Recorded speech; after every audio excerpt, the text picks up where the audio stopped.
I'm calling this meeting to order. This is the Public Safety and Human Services Committee held on Tuesday, September 17th, commencing at 4:30 p.m. Council members in attendance are Councilmember Fields, Council Vice President Forsyth, Councilmember Anderson, Councilmember Nueva Camina, Councilmember Stewart, Councilmember Kritzer is just walking in now, and myself, Councilmember Salahuddin. There are 5 items on the agenda, and the first item is a proposed King County Community Development Block Grant 2025 funding allocation plan. We have Planning and Community Development Deputy Director Seraphia Allen and Planning and Community Development Human Services Manager Brooke Buckingham.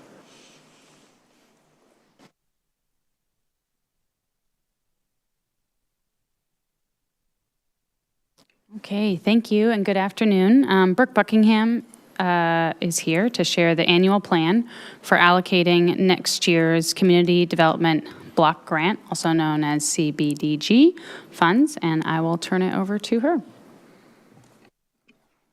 Great. So normally my colleague Alaric would be presenting CDBG, but he is embarking on the Camino de Santiago as we speak, his second day of the walk. So I am here to cover CDBG, and I think for many of you this is a fairly routine agenda item. But as a reminder, we currently participate through an interlocal agreement with King County for administration of our CDBG, Community Development Block Grant funds, which are a federal funding source. As you may also know, these funding sources are fairly restrictive. They're governed by HUD with additional requirements in the ILA with King County. So we review those restrictions and come up with recommendations for each year, and those current recommendations are in Attachment B. What we are proposing is that we would fund Porchlight to operate a year-round shelter for homeless men, and this would be approximately $44,000. We are proposing to continue to support affordable housing via the Housing Trust Fund with the partnership with Arch. This would be approximately $168,000, and then the final amount would be allocated to cover staff costs associated with administering these funds, and again, that's $44,000, which is about 10% of our entitlement. And I want to remind you that these numbers are just estimates. Unfortunately, we don't get the final numbers until early summer of next year, but we do need to plan for that and submit our recommendations to King County. We are asking that this be placed on consent agenda for October 15th. Would like your approval on that, and here to answer any questions that you may have. Great, thank you so much. Any questions? Councilmember Nueva Camina? Thank you. Ms. Buckingham, always great to see you. Thank you. I had a technical question. Since Congregation for the Homeless has had a name change, will we also need to make sure that that's amended, just to make sure that our I's are dotted and our T's are crossed with the new name change to Porchlight? Yes. Very good catch. So I had been saying Porchlight and did not know that Attachment still had the old name, so thank you for catching that. Welcome. Any other questions? Council President Kritzer? As you mentioned that the funds are fairly restricted in terms of what we can allocate this towards, I am curious to know, since there are other services, for example, the Sophia Way or Friends of Youth in terms of shelters in our area, whether they had any proposals for us and they just weren't a great fit, or if there was kind of how the decision was made to allocate this time towards Porchlight. Yeah, so that's an excellent question. It's a fairly small amount, and we'll be coming to you next month with the Human Services funding recommendation. So certainly the ask, what we did is we took all of the proposals that came in under our regular Human Services funding and actually did try to evaluate whether there are other programs that we could put the Human Services portion towards for CDBG purposes. And essentially, yes, Sophia Way would be eligible. We will, when we come forward with recommendation for how to fund Sophia Way with potentially general funds, that'll be coming forward. But Porchlight has been administering these for many years, so they understand some of the HUD requirements associated and have had numerous monitoring visits. So there's just kind of some logical sense to continuing to fund Porchlight, but we always are trying to evaluate what is the best plan for use of these dollars. Great, thank you. And might we then expect, when we see the allocation, that we'll see a lower amount towards Congregations for the Homeless because we're doing this allocation here? Or Yes, so this is just a portion of what they asked the city. And so when we come forward, we'll probably be blending both general fund and CDBG to cover the full cost. Great, that's helpful. Thank you. Great. Any other questions? Perfect. Seeing none, are we good to move this to consent on October 15th? Perfect. We will see you on October 15th. So our next item is an acceptance of a U.S. Department of Homeland Security FEMA Fire Prevention and Safety Grant. I believe we have Fire Marshal Rich Gieske.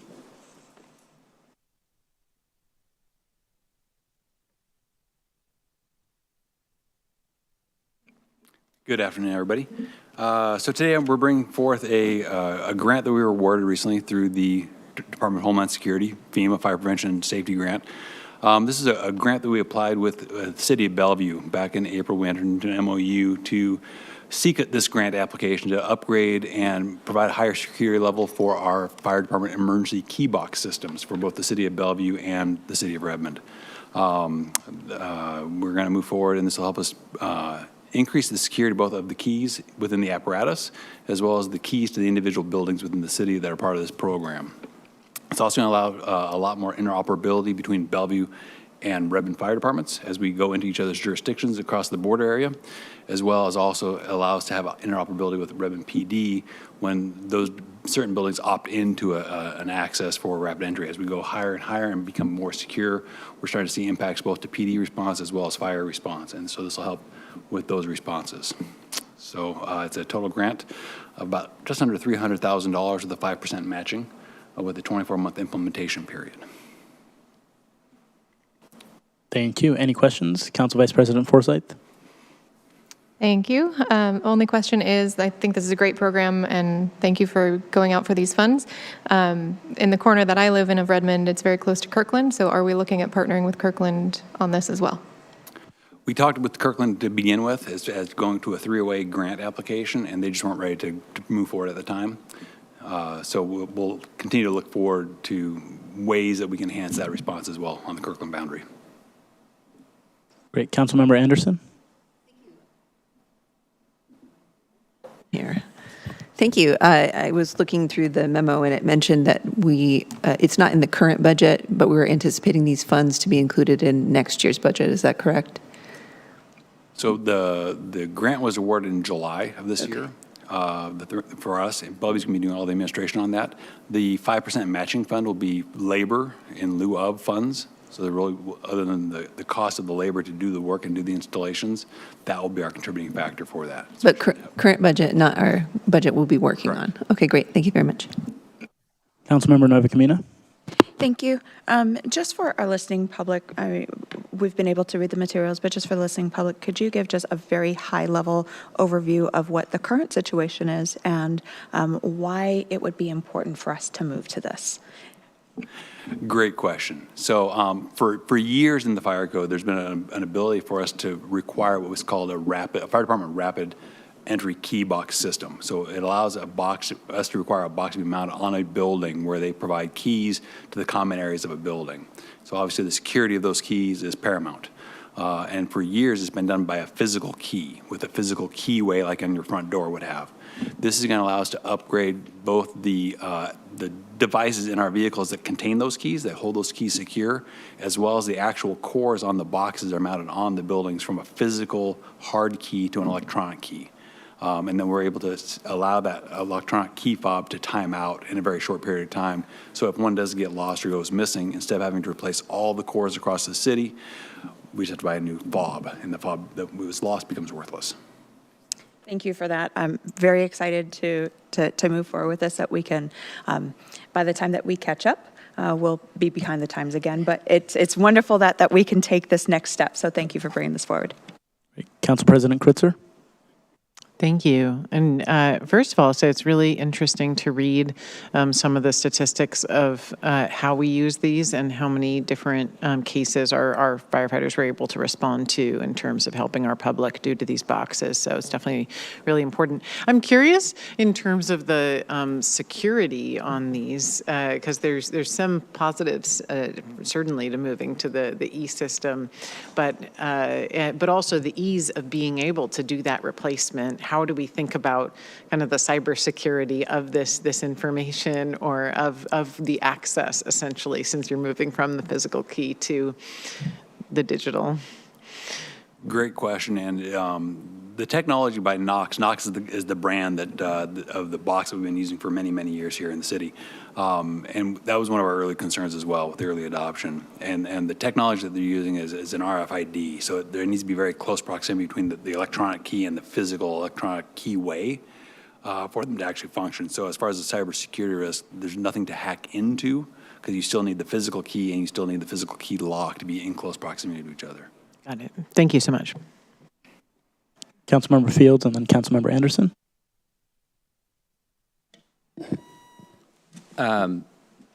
Little bit of follow-up on Councilmember Forsyth's question. I know she asked specifically about Kirkland, but when I read and when I listen to you as to how this money will be used, it feels like an enhancement or a quality enhancement, actually, as opposed to a capacity enhancement. Do you feel like this program has all the reach that it currently needs and that there's no room for to expand the program? Therefore, potentially that money could be used to expand the program if there is a need, as opposed to just upgrade and change all of these boxes? Good question. Right now, the reach of this program is really focusing on the commercial spaces. This is obviously not typically into residential, single-family residential spaces. So we're looking at mixed-use buildings, multifamily buildings, and commercial buildings. Areas where there's a common space that we want to be able to gain access to, either to reduce risk because we have fire systems in buildings, and we want to be able to get to those fire alarm panels and fire sprinkler riser rooms. Or get to common areas of a building, large apartment buildings and that sort of thing. So I don't see expanding that program reach to additional building types or occupancy types would make a whole lot of sense or provide a lot of advantage for the cost of that. As new buildings are coming into the city, that requirement for the original installation of the boxes is put on the development community in alignment with what the council's recommendation of development paying for development. This is really just allowing us to provide a higher level of security to the physical keys that we're doing that with. So I get your answer, I think. Just make sure the capacity or the reach is optimal at this point. New buildings coming on, that's a whole nother issue. You have to deal with that as it happens. Going to other lower layers or other geographic areas is really not something. And it sounds like you've thought this all through. Yeah, we do have a very good reach right now. Okay. Yes. Great, thank you. Councilmember Anderson. And apologies to the chair for this distraction, but do you have any good Knox box jokes? I feel underprepared all of a sudden. Thanks. Great. Any other questions? Perfect. No questions from me. Just want to say congratulations on the grant award. Really exciting and looking forward to seeing this on consent, I believe, on October 1st. It was perfect. Thank you. And the next item is fire save versus loss. We have Fire Marshal Rich Kieske, and I apologize, Deputy Chief Ami Kurikoni. Good afternoon. Presenting to you today in your packet the 2024 Q2 Fire Save Loss Report. This is a common report that we bring to you every quarter. We're a little late this go around because of some scheduling conflicts. The big takeaway on this quarter's report is a bit of an increase this year over last year for the number of investigated fires. Right now, at the end of Q2, we're at the same number of investigated fires that we were at for all of 2023. We're thinking the majority of that is because we've done an increased emphasis in training our company officers on the criteria by which we want to be doing investigated fires. Small fires we typically leave to the company officers on the fire engine to do that fire investigation, and the larger, more complex fires come to our fire investigation team.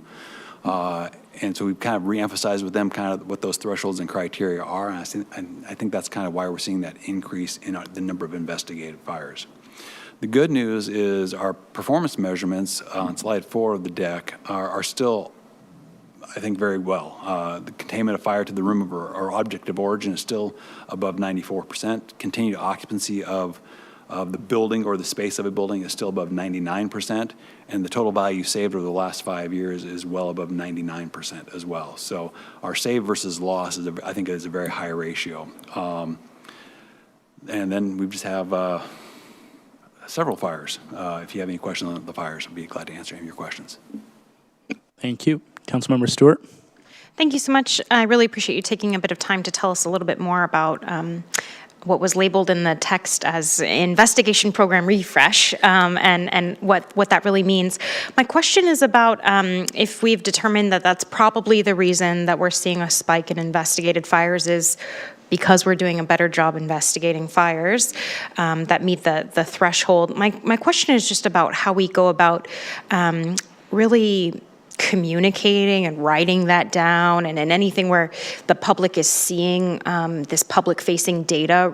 It's not that we are having a lot more fires, it's that more are being investigated because we're doing a better job.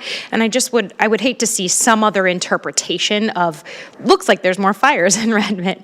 So I just wanted to raise that, and I don't know where else other than these quarterly reports we're exactly sharing out this data, but I know you all do your annual report. I know that there's lots of places where data is shared. So if we could think about the framing of it for the public, I think that'd be helpful.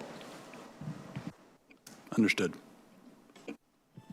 Council President Kritzer. I'm curious if you might be able to provide any updates on your collaboration with police to investigate these repeated fires at the porta potties. So RPD and RFD worked together about a month ago, and we put together kind of a regional task force under the lead of RPD to kind of take a look at it regionally. Since that meeting, we've seen actually a decrease in the number of Santa Can fires around town, which is good. Not sure if there's a cause and effect there, or just somebody got bored and stopped lighting them. But we're definitely trying to keep an eye on that within the region, because other jurisdictions are seeing a similar increase over the year. So kind of monitoring at this point. Any other questions? Great, thank you so much. Our next item is with police. It is the police technology update. I believe we have Chief Lowe online and in-person Deputy Police Chief Brian Coates. Yes, good afternoon. So for this particular memo, what you have is the police technology. We were asked to come back and talk a bit more holistically about the technology projects that are under consideration. And also included with this memo was the speed survey for both our school zones and our parks. So I would say the next technology project that we would look to operationalize and bring forward would be speed enforcement cameras in both the school zones and the park zones. This particular portion of it will be one part of a Safer Streets initiative that is more of a citywide program that will be coming forward from other departments, most likely after the start of next year. For the speed zone enforcement cameras in particular, those are governed specifically by an RCW that sets forward the parameters by which a city, county, et cetera, can stand up a program to include things such as assistance for low-income individuals or individuals receiving public assistance. It also specifies what the use of the fines can be for, and that is primarily for, I'll say, traffic programs or street programs around mitigation and the like. So that would be the ask of council if there is support for us moving forward into this particular program. And I'll stop there for any questions. And we have one other program or initiative related to technology that I'll talk about. Great, thank you, Chief Lowe. I'll ask council for any questions. Council Vice President Forsyth. Thank you. So I know we've brought this up a couple of times, and I don't know that I've gotten a clear answer about the school zone portion of this. I'm in favor of these only if it's in conjunction with flashing lights. And I don't know if I've heard a yes, that's what's happening, or if we're going to have to install more flashing lights. I know there are a couple of spots that we may not have those lights that operationalize when the school zone is in effect. So first question. Yes, absolutely. In order for it to be lawful and legal, it has to be during a specified period of time before and or after school, and it has to be indicated by the flashing beacon. So yes, flashing beacons will absolutely be part of a program if authorized. Great, thank you. And Chip, if we could get the audio turned up for Chief Lowe, that would be great. And then, so my other comments are around the parks element of this. So I'm a little fearful that we're solving for a problem that we've created through our streets being speedable. So I really want to have a conversation about, is this the right solution? We're going to employ some technology that is going to cost us a lot of money to operationalize, to put in place, to keep online, to subscribe, to keeping these going, when would some speed bumps in the areas around the parks actually also just do that job and have less of an equity issue and less of an impact on our residents who may not be able to afford those speeding tickets. And we've talked about traffic diets and calming measures, and I just wonder if we're kind of getting ahead of ourselves in this instance. You know, there's a delay in the amount of time that it takes for you to get that ticket in the mail. So we're putting a delay on people's behavior instead of an immediate behavior change when the roads are narrower. We already saw on Westlake Sammamish those flex posts that were removed because people were hitting them. So clearly we have some areas where we've studied this and we know that people are speeding. So I wonder if we're kind of getting out ahead of ourselves here a bit on this. And it just feels like another way that we're asking community members for money through the programs that we're doing, where we could maybe just take a different approach. A couple of things. So this particular program will not cost the city any money for stand-up or implementation. That will be handled by the vendor as far as the upfront costs. Based upon these programs in other cities, we can expect to see upwards of a 70% reduction in speeding activities. And for those individuals that, in fact, are cited and or do pay fines, the RCW specifies that the money from those fines actually have to go into other traffic calming measures. So I would submit that this is a layer towards a more comprehensive approach to safer streets and overall a safer community. Okay, thank you for that additional information. I did have one more question, if the chair will allow. Yes, and I think Director Burt has his hand up in case he has a response to this as well. Sure. I do. I just wanted to add, Councilmember, you bring up the component of other measures that can be taken to mitigate traffic.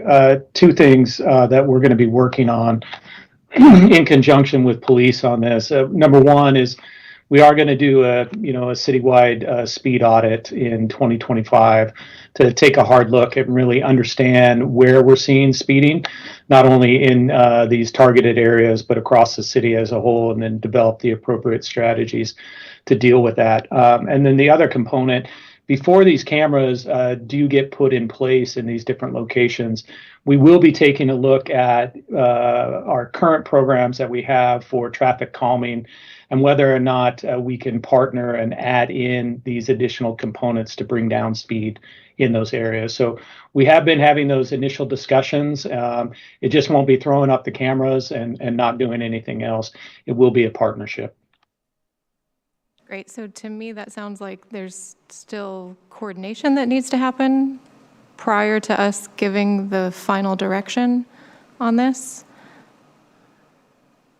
I would say the coordination is in place. Part of this is getting this the initial contract in place so then we can begin having additional discussions on where we want to begin the rollout and implementation, and then using our programmatic funds to assist police in doing those additional traffic calming measures. And then that's prior to even having the speed study completed. We do have some, I will say, you know, the speed study is overall across the city as a whole, but we do have speed data in these initial locations that we're looking to put the initial cameras. That gives us the confidence that this will assist in reducing those speeding in those areas. Okay. Thanks. Yeah, I'm looking at the data now. The only other question I have is we have a lot of great data here, and I guess I would just ask what the fines would be and at which speeding level would they be implemented? So the fines are dictated by the court. As far as the speeding level, it would be 6 to 7 miles above posted. So that would be the point of infraction. Thank you. Any other questions? Council President Kritzer? Yeah, thank you. First, well, I guess a comment from my perspective, and then a question for the council, just to make sure that we do give clear direction to our staff out of this, since I think part of the reason we put this on was to make sure that if the police are going to go forward and seek to advance this work, that the council was supportive before they'd come back to us with any sort of contract. So I think from my perspective, to some of the questions that were actually coming up, what would be helpful before we would actually implement this would be to see a written plan of the exact locations that we're proposing and the rollout plan. For example, I know when we were discussing the Safer Streets for All action plan the other week, we were discussing that there might be a warning that people would get the first time that they violate it.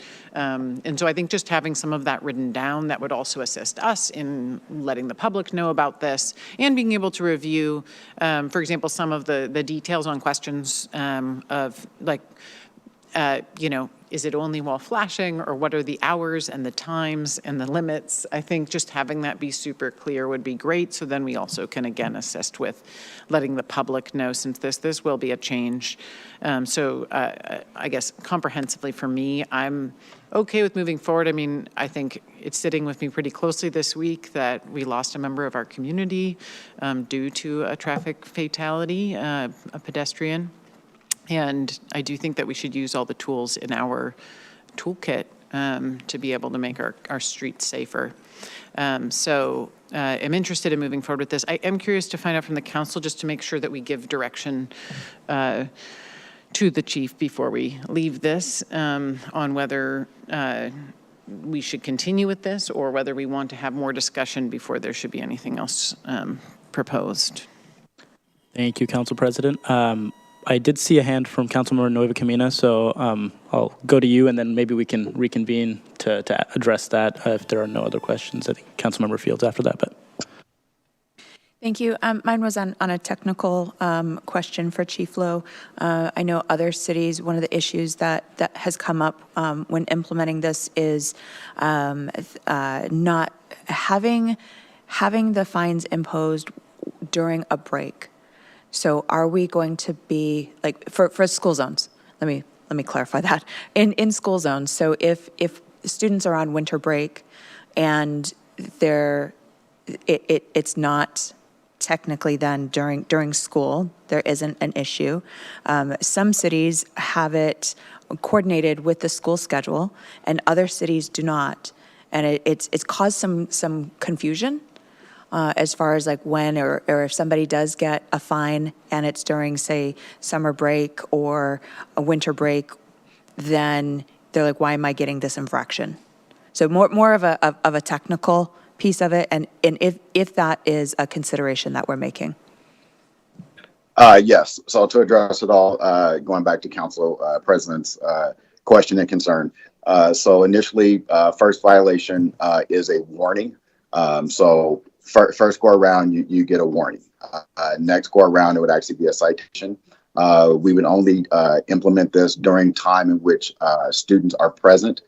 So the ultimate goal, I'll say from my perspective, is to keep our community and our kids specifically safe during the times in which they're going to be traversing to and from school. So we would not look to have enforcement during summer break, winter break, et cetera. And then back to Council Vice President Forsythe's initial question. The law requires us to have the beacons activated when enforcement is in fact occurring.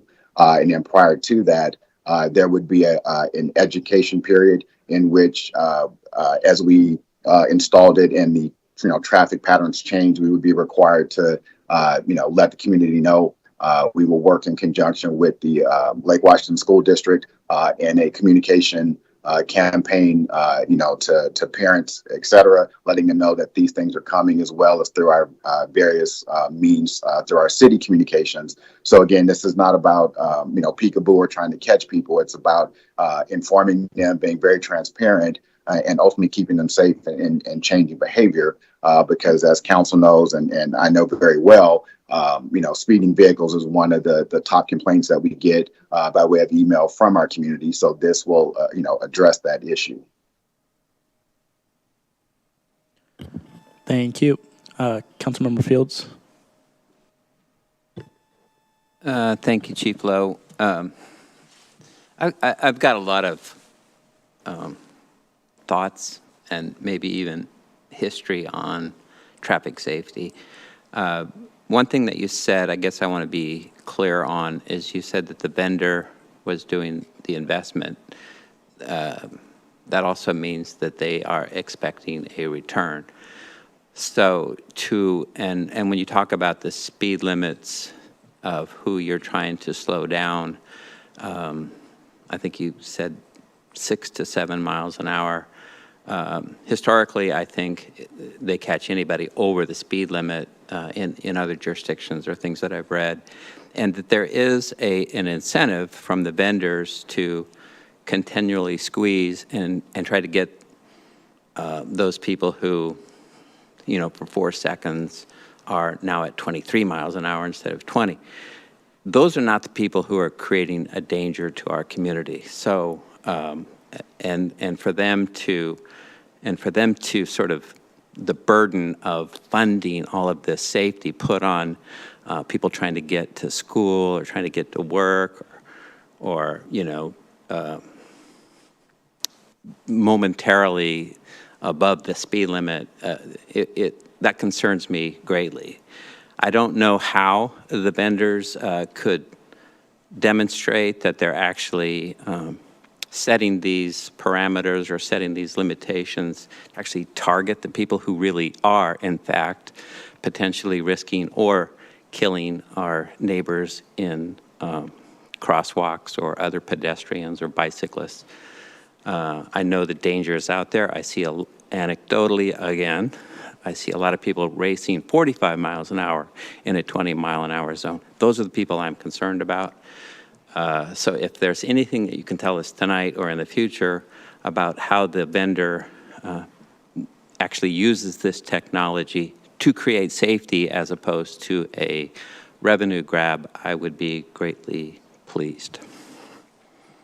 So to be clear, it is not the vendor that sets the parameter for citation. That is up to me as a chief law enforcement officer, and I'm glad to entertain a different trigger point. But in your packet and in the speed survey, it shows the numbers in the speed at which individuals are traveling. And to your point, there are some individuals that are traveling in excess of 25 miles an hour above the posted speed limit, in these particular areas. So again, I'm looking to change behavior specifically, in school zones, in times that children are present. I think there's a different conversation to be had, perhaps for some of our park zones. But the same thing is to keep people, bicyclists in particular, safe, in some of those areas.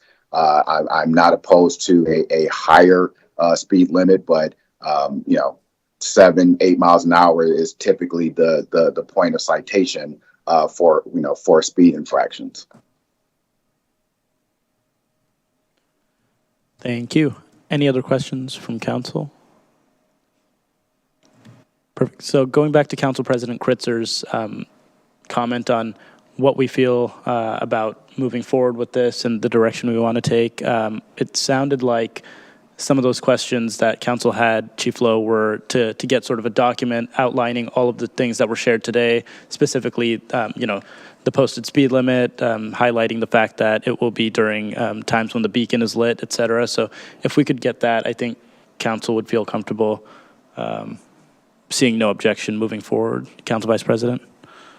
I have no objection to the school zone portion of it, but I still think there's some conversation that we as council should have around the park portion of it. I really enjoyed hearing from Director Burt and hearing how that planning is happening, but I think there's more conversation that we as the policymakers can make around that portion of this. But school zone portion, because of the beacons, I'm on board with that. Councilmember Stewart?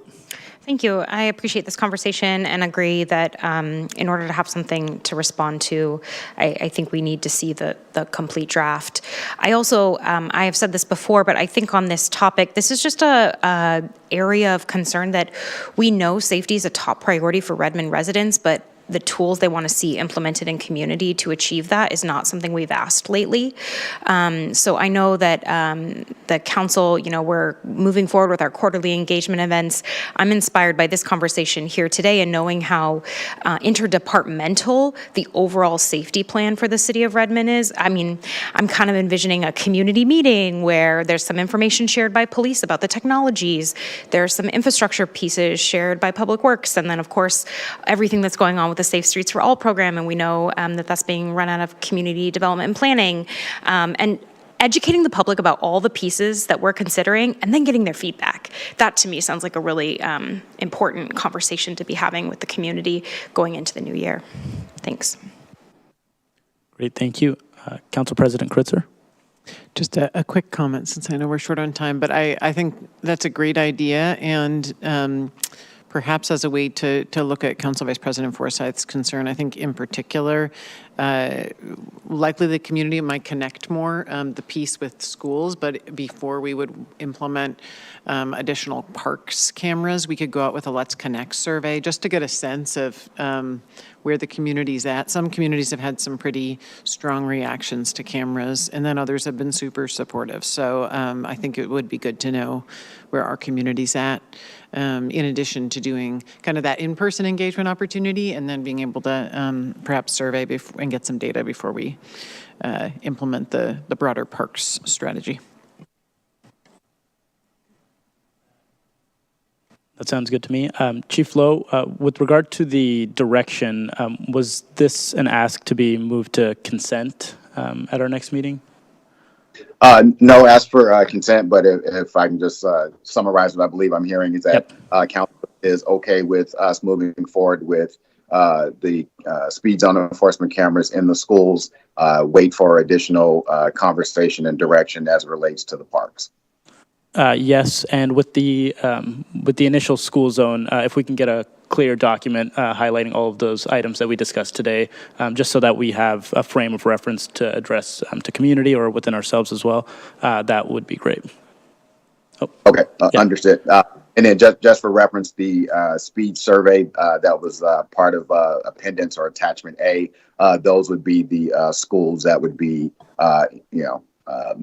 I'll say in play, or that's where we intended to do it, but I will put together a comprehensive document to include that and address the questions that were brought up, and I'll bring that back to council. That would be great, thank you. And I saw Councilmember Fields has one more question.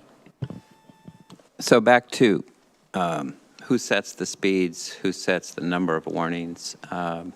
What Chief Lowe, what is your expectation if you move forward with the school zone cameras? Where will you get your direction on whether it's 5 miles an hour, 6 miles an hour, 10 miles an hour, and how many warnings? It would be one warning, and that is dictated by the RCW. No, I'm sorry. The question was, where will you get the direction to establish the speeds and the number of warnings? Okay, so the number of warnings is outlined in the law, so I don't have control over that. As far as a conversation around the trigger point for a citation, I'm glad to entertain additional conversation with council. My trigger point would be 7-8 miles over the posted speed limit. As we start to increase that speed, I think it unnecessarily endangers folks, because even at 7 or 8 miles an hour, you can have catastrophic injury when you have a automobile versus a pedestrian. It's going to catch the person at 10, 15, 20 miles over, but a person 7 miles over, that is still a danger, to the youth in our community. And I think I understand all your arguments. I'm still not. You said it was outlined in the law, in state law, in city law. State law. Yeah, there's an RCW. So state law requires one warning and not more? Yes, it specifies the parameters of the program.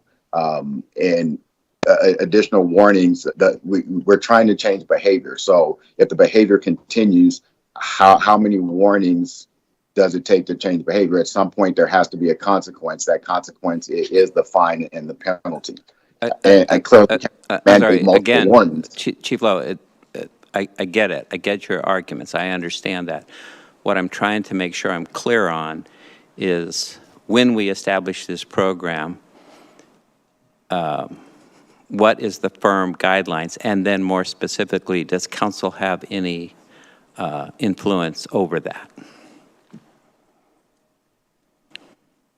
Sure, from a perspective of if council so directs or prefers, if multiple warnings is a preference, then we can take that into consideration when we stand up the program and communicate out how it will be, managed or administered. I would advise you as your police chief that giving multiple warnings does not change behavior, because the behavior continues, thus the multiple citations. Council President Kritzer. I just jump in to say, might I propose that before we would start approve the contract for this technology, we could get a set of kind of agreed upon guidelines that council could give approval to as part of this, what we've been discussing might be written down, and we could address these concerns. At that time, we could dig in a little bit more on that. If that Absolutely. seems amenable. Yep, that sounds great. And I'll go to one final question before we move on to our next item. Councilmember Nueva Camina. And just a proposal to add on to Council President Kritzer's, that we've got an actual statute, actual policy that we can direct to that says this is the state law, here it is, but that we have a specific to point to. Just that we've got kind of all of our ducks in a row to where then, well, council, where did you come up with that? Well, our chief. Okay, great. Where did the chief come up with that? So we've got something concrete that we can direct. Yes, absolutely. Like I said, I will put together the document with answers to the questions and reference to the RCW that outlines the parameters of the program. Great, thank you. And I believe Deputy Chief Coates has a comment as well. Yes, and to further memorialize that, we will be required to adopt a local ordinance that would capture all of that. That's helpful. Great. Thank you all so much for this discussion. We'll wait to hear back with that document. Thank you. So we're on to our final item of this committee. It is the DEI Program Bi-Monthly Update. We have DEI Program Advisor Jan Harrison.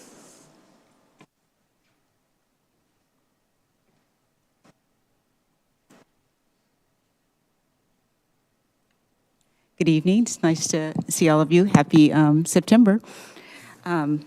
Today was the first day that I have my new assistant. The DEI assistant came on board today. Today was her first day. Her name is Anika Khan, and I'm really excited to have her partner up with me in this important work. So thank you for the support in getting her here. Moving forward, also, I am really pleased with the way the community engagement aspect of my work is going, understanding that my work is divided into 3 segments, including community engagement, as well as internal staff relations and triage. And this past summer have been really putting my feet to the street in terms of engaging with community members. Just earlier last month, I attended the Back to School Jam sponsored by the Lake Washington School District, and that was pretty awesome to be able to spend all day on Saturday with them, and to see how the diverse in the student population and where the need is great, and how backpacks, staplers, pencil holders, all were available for these amazing students to really kind of launch them into a hopeful and promising academic year for 2024-25. So being able to participate and meet with parents and meet with the other community partners was really insightful in terms of how this work and being out engaging with the community members is so vital to really being able to implement government for the people, by the people, to hear their voices, to build trust, and to create dialogue. Also, I am developing, continuing the work on the glossary of vocabulary to be able to do this work in a meaningful way. And I see it as not just bigger than a vocabulary list, bigger than a glossary, but really kind of giving historical information in terms of developing appropriate vocabulary that will create intercultural Redmond that we're looking to strive for, as well as eliminating harm and existing harm to communities, to marginalized communities. That's kind of it in a nutshell. I know that you saw the update. If you have any questions you would like to pinpoint and discuss specifically, I'm open to that. Great, thank you. Councilmember Stewart. Thank you so much, Jan. Great to have you, and congratulations and welcome to Ms. Khan. We're excited to have that support for you on board. Really exciting. And I have another bit of kudos and gratitude for you. Thank you so much. You know, we've been reviewing the last draft of the comprehensive plan, and the omnibus package has all of the many edits that you and your team were able to offer in order to make sure we are getting inclusion and equity correct. I did share a couple questions for the upcoming matrix for the study session, so we'll look forward to that conversation next week. But obviously, it's a very large document, so thank you so much for your many, many edits throughout there and your time on that. I wondered if one thing you didn't touch on, and I would love for the public to be able to hear, is we know that the final version of the Ready AR plan has been making its way through the staff team, and we're going to see it here at the council in the next little while. Is there anything about the development or the stage of that plan that we should know today? That it's progressing well, and that we're utilizing that internal resource known as the Welcoming Redmond team to be able to review it and to point out any concerns and any gaps that need to be completed. And so once that's done, then we'll be able to continue the progress to where we'll cross the finish line and have a strategic plan that is a living document that is usable and applicable to getting where we want to go, which is creating an intercultural Redmond. Wonderful. Thank you so much. Council President Kritzer. Thank you so much, and thank you to you and the Welcoming Redmond team for all the work on Welcoming Week. Happy Welcoming Week. It's happy exciting. Welcoming Week. Yeah. Yes. And actually, my first question is, can you share with our public about any key events they should know about that are upcoming? Well, I believe you were invited to the internal staff potluck that's scheduled for Thursday, September 19th from 11 to 1 p.m. here at City Hall. And it's about really how we connect through food and community and knowing our stories, sharing our stories, and how food is a vital means of telling those stories and sharing our stories with each other and connecting. And I think it's really important if, as a entity that's focused on governing a community, that how we do it and how we work together is vitally important to getting where we want to go. And so I see this as this intercultural potluck as an opportunity to do that, an opportunity to take time and look at create the culture to be able to do this work, and that staff amongst each other are seen, heard, and valued. And are there any that the public will be able to attend that you would highlight that some of our partners are putting on? Well, right now we have the geocache scavenger hunt going on, part of Welcoming Week. And then on Sunday, I'm participating in the World Cafe, and that's an opportunity to engage with me and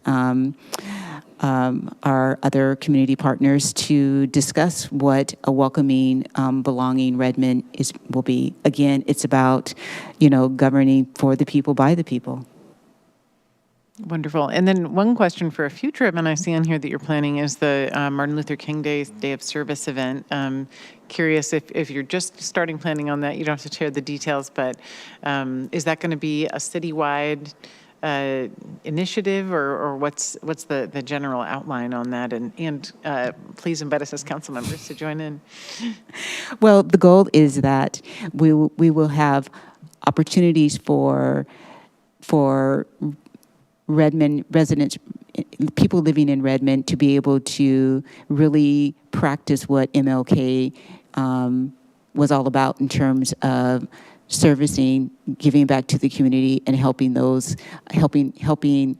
others who are in need, and doing it within the space of Redmond. And what does that look like? And so that's where I'm doing a deep dive in terms of exploring that, and what will be the best mechanisms and the best opportunities to really play that out. Great. Well, keep us updated as you firm up the details. Thanks. Definitely. Any other questions? Perfect. Thank you so much. All right. Thank you. With that, we are at the end of the agenda. Is there anything else for the good of the order? If not, we are adjourned.